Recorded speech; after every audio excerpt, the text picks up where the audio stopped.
உலகெங்கிலும் வாழும் ஜோதிடம் டாக்ஸ் தமிழ் நேயர்களுக்கு அன்பு வணக்கம். நான் உங்கள் ஜோதிடர் மதுரை வரதராஜ பெருமாள். இந்த ஆண்டு ஒரு மிக சிறப்பான ஒரு விஷயம் இருக்கு. என்னன்னு கேட்டீங்க அப்படின்னா, குரு பகவான் முழு சுபகிரகம்னு சொல்லக்கூடிய குரு பகவான் ஒரு ராசிக்கு 12 ஆண்டுகளுக்கு ஒரு முறை வருவார். அந்த வகையில அவர் தன்னுடைய உச்ச வீடான கடக ராசிக்கு 12 ஆண்டுகளுக்கு பிறகு வரப்போறார். உச்ச வீட்டுக்கு வர்றாரு, குரு வர்றாருன்னா முழு சுபகிரகம் பலம் பெறாருன்னு அர்த்தம்.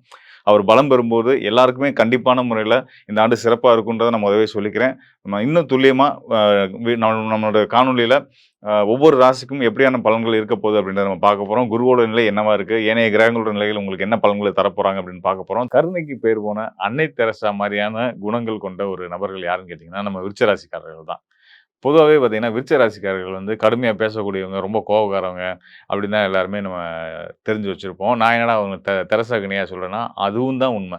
அவங்க எந்த அளவுக்கு கோவப்படுவாங்களோ, கடுமையான வார்த்தைகள பிரயோகப்படுத்துவாங்களோ, அதே அளவுக்கு தனக்கு சம்மந்தப்பட்ட நபர்களுக்கு தேவையான விஷயங்கள் ஒரு உதவின்னு வரும்போது, ஆளா நின்னு உதவக்கூடியவங்க விருச்ச ராசிக்காரர்கள் தான். அத நம்ம மறுக்கவே முடியாது.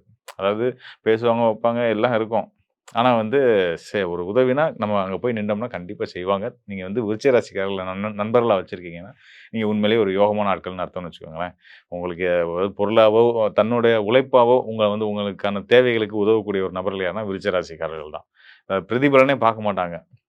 அ பார்க்காம சரி நமக்கு சம்மந்தப்பட்டவங்க, நமக்கு வேண்டியவங்க, நம்மள தேடி உதவி வேணும்னு கேட்டு வந்துட்டாங்க. நம்ம தவிர்க்காம செய்யணும் அப்படின்னு செய்யக்கூடியவங்க.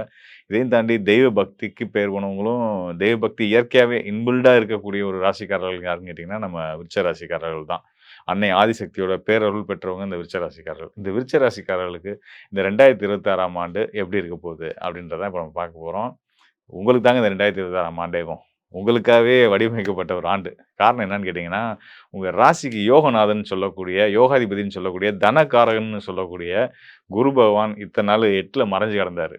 அவருடைய அனுகூல பார்வைகள் வந்து உங்களுக்கு நேரடியா கிடைக்காம இருந்துச்சு.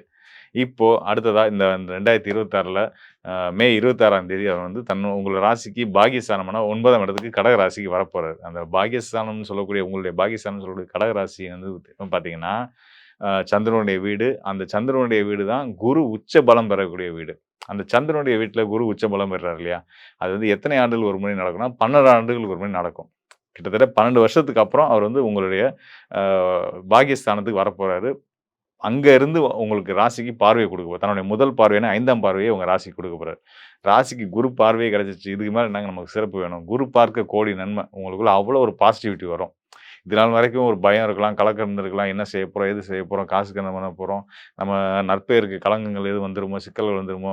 பிரச்சனைகள் வந்துருமோ? இப்படின்னு பல கலக்கத்துல இருந்திருப்பீங்க. உடல் சார்ந்த, மனம் சார்ந்த, கடன் சார்ந்த பிரச்சனைகள்ல விருச்சிக ராசிக்காரர்களுக்கு கடன் வந்து கூட பிறந்த ஒரு ரெட்டை குழந்தைன்னே சொல்லலாம்.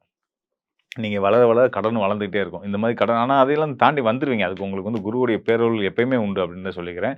அதிலயும் சிறப்பா இந்த 2026ஆம் ஆண்டுல உச்சம் பலம் பெற்று உங்களுடைய தன காரகன். நீங்க கவனமா பார்க்கணும். இங்க வந்து குரு வந்து முழு சுபகிரகம் மட்டும் கிடையாது. உங்களுக்கு தனஸ்தானத்துக்கும் அதிபதி அவர்தான். தனஸ்தானம்ன்றது உங்களுடைய பொருளாதாரத்த குறிக்கக்கூடிய ஸ்தானம். அந்த ஸ்தானத்துக்கு அதிபதி பலம் பெறுறார் அப்படின்னா, உங்களுடைய தனஸ்தானம் வந்து வலுவாகுதுன்னு அர்த்தம். உங்களுடைய பேங்க்ல அக்கவுண்ட்ல வந்து பணம் கொட்டு கொட்டுன்னு கொட்டப்போகுதுன்னு அர்த்தம். அது மட்டும் இல்லாம தனஸ்தானத்துக்கு மட்டும் அவர் அதிபதி உங்களுடைய யோகஸ்தானத்துக்கும் அதிபதி அவர்தான். யோகங்களையும் அள்ளி வழங்கப் போறார். இதுநாள் வரைக்கும் தடைபெற்று இருந்த உங்க குலதெய்வத்தோட அனுகிரகம் உங்களுக்கு பரிபூரணமா கிடைக்கப் போகுது. ஏன்னா, யோகஸ்தானம்னு சொல்லக்கூடியது குலதெய்வத்த குறிக்கக்கூடிய ஸ்தானம் தான். உங்களோட மனோஸ்தானமும் அதுதான். ஸோ இந்த சிறப்புகள கொண்ட குரு பகவான் உச்சம் பெறுறது, உங்களுக்கு பர்ட்டிகுலரா விருச்சிக ராசிக்காரர்களுக்கு உங்க எண்ணங்கள் வந்து ஈடேறுறதுக்கு, வெற்றியாறதுக்கு உங்களுக்கு நீங்க வாழ்க்கையில நீங்க எதிர்பார்த்திருந்த உச்சகட்ட வெற்றியை அடையறதுக்கான ஒரு சிறப்பான நாளா இந்த 2026ஆம் ஆண்டு இருக்கப் போகுது. அ உள்ளபடியே சொல்லணும் அப்படின்னு கேட்டீங்கன்னா, 4ஆம் இடத்துல ராகு இருந்துகிட்டு இருக்காரு.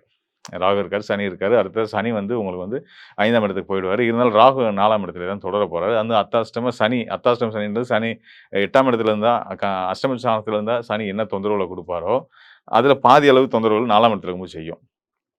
அந்த ரோல ராகு எடுத்து செஞ்சுகிட்டு இருப்பாரு. அந்த ராகுவையும் மட்டுப்படுத்துற அளவுக்கு குருவுடைய அனுகூலம் உங்களுக்கு இருந்துகிட்டு இருக்கு. 5ஆம் இடத்துக்கு அடுத்து சனி வந்துருவாரு. அதாவது உங்க ராசிக்கு 5ஆம் இடத்துக்கு வந்துருவாரு. சனிக்கு குரு பார்வை கிடைச்சிரும். சனி, குரு தொடர்பு வந்து தொழில் சார்ந்த வெற்றிகளையும், வளர்ச்சிகளையும், வெளிநாட்டு பயணங்களும், அதுக்கான முயற்சிகள்ல சக்சஸும் குடுக்கும். வேலை இல்லாதவங்களுக்கு வேலை வாய்ப்புகள கண்டிப்பான முறையில ஏற்படுத்தி குடுக்கும். கொஞ்சம் பொறுமையா இருங்க. உங்களுக்கு வந்து இந்த 2026ஆம் ஆண்டு மே மாதத்திலிருந்து சிறப்பான ராஜயோக காலம் ஆரம்பிக்குது. அதுக்கப்புறம் அட்டகாசமா இருக்க போறீங்க. நீங்க நெனச்ச காரியங்கள் எல்லாத்துலயும் நீங்க வெற்றிகள் அடைய போறீங்க. அதுவும் சாதாரண வெற்றிகள் இல்ல, உச்சபட்ச வெற்றிகள் அடைய போறீங்க.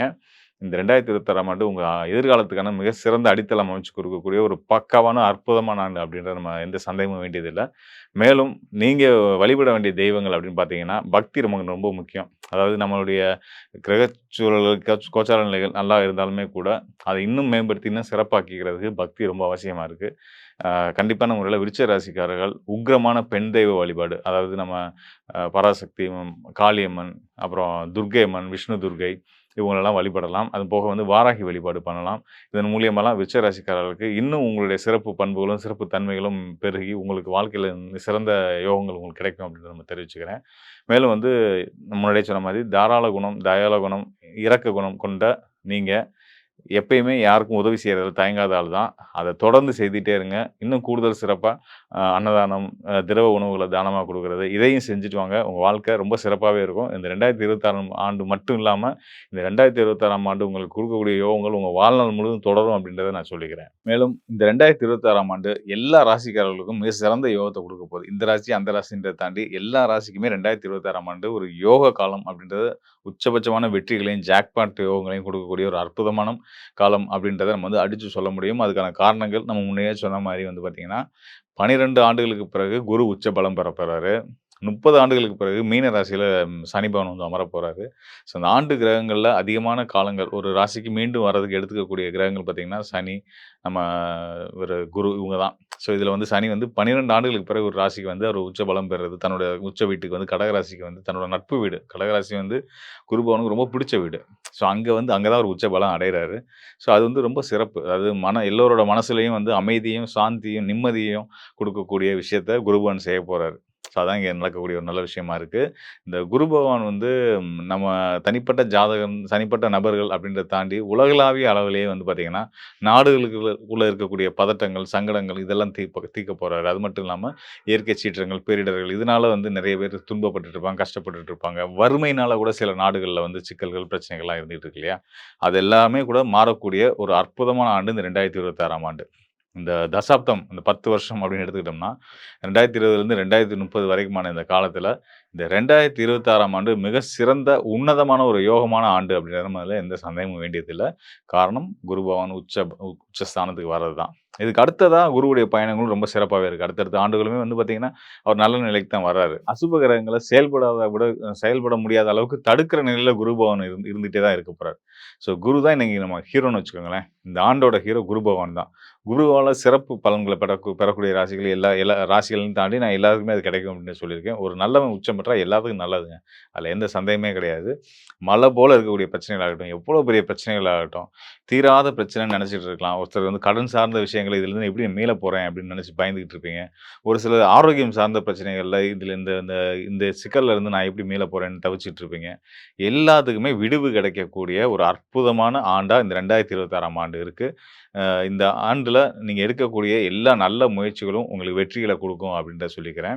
மேலும் இப்ப நம்ம பார்த்தது வந்து பார்த்தீங்க அப்படின்னா, கோச்சார அடிப்படையிலான கிரக நிலைகள். கோச்சார கிரகங்கள் வந்து இப்ப உங்க ராசிக்கு குரு எங்க இருக்காரு, சனி எங்க இருக்காரு, ராகு எங்க இருக்காரு, ஏனைய கிரகங்கள் எப்படி இருக்காங்க அப்படின்றத பொறுத்து உங்களுக்கான பலன்கள் சொல்லியிருக்கோம்.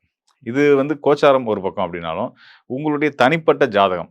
ஒரு சிலர் சொல்லுவாங்க, "என்னங்க நீங்க YouTubeல வந்து நெறைய அப்படி சொன்னீங்க, நல்லது சொன்னீங்க, அது சொன்னீங்க, இது சொன்னீங்க. பெருசா ஒண்ணும் ரியாக்ட் ஆகலையே" அப்படிலாம் சொல்லுவாங்க.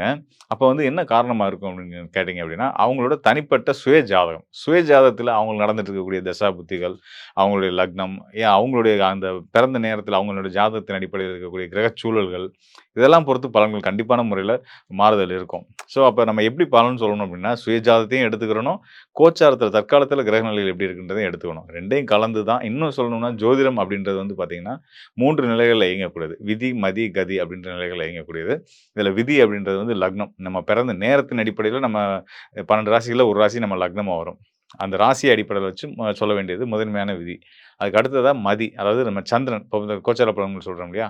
உங்க ராசியில உங்களுடைய ஜாதகத்துல உங்களுக்கு எந்த ராசி வந்திருக்கோ, அந்த ராசிய சுத்தி கிரக நிலை எப்படி இருக்குன்றத வச்சு சொல்றது மதியின் அடிப்படையில சொல்லக்கூடிய பலன்கள். அடுத்ததா கதி, சூரியன். சூரியன வச்சு சூரியனுக்கு உங்களுடைய நீங்க பிறந்த நேரத்தில, உங்களுடைய ஜாதக கட்டத்தில சூரியன் எங்க இருக்காருன்னா, அவர சுத்தி எப்படி கிரகங்கள் இருக்கு அப்படின்றத வச்சு சொல்லக்கூடிய பலன்கள். இப்படி விதி, மதி, கதி இந்த 3 நிலைகளும், கோச்சார நிலைகளும் எடுத்து, தசாபுத்திகளையும் எடுத்து, உங்களுக்கு சாதக பாதங்கள ஆய்வு பண்ணி, இன்னும் டீட்டெயிலா நீங்க உங்களுக்கான பலன்கள தெரிஞ்சுக்கிறது தான் நல்லது. அந்த மாரி யாருக்கெல்லாம் உங்களோட எதிர்காலத்த பார்த்தீங்கன்னா, துல்லியமான பலன்கள் தேவைப்படுமோ, அவங்க நிச்சயமா இந்த டிஸ்ப்ளேல இருக்க என்னுடைய எண்ணுக்கு தொடர்பு கொள்ளுங்க. கண்டிப்பான முறையில உங்களுக்கு வழிகாட்டுதல் குடுக்க தயாரா இருக்கிறேன். நன்றி, வணக்கம் நண்பர்களே. மீண்டும் ஒரு முறை உங்களுக்கு வந்து புத்தாண்டு வாழ்த்துக்களையும் சொல்லிக்கிறேன். இந்த ஆண்டு உங்களுக்கு சிறந்த ஆண்டா இருக்கும்ன்றத மீண்டும், மீண்டும் அழுத்தமா சொல்லி விடைபெறுகிறேன். மீண்டும் ஒரு நல்ல நிகழ்ச்சியில சந்திப்போம். நன்றி, வணக்கம்.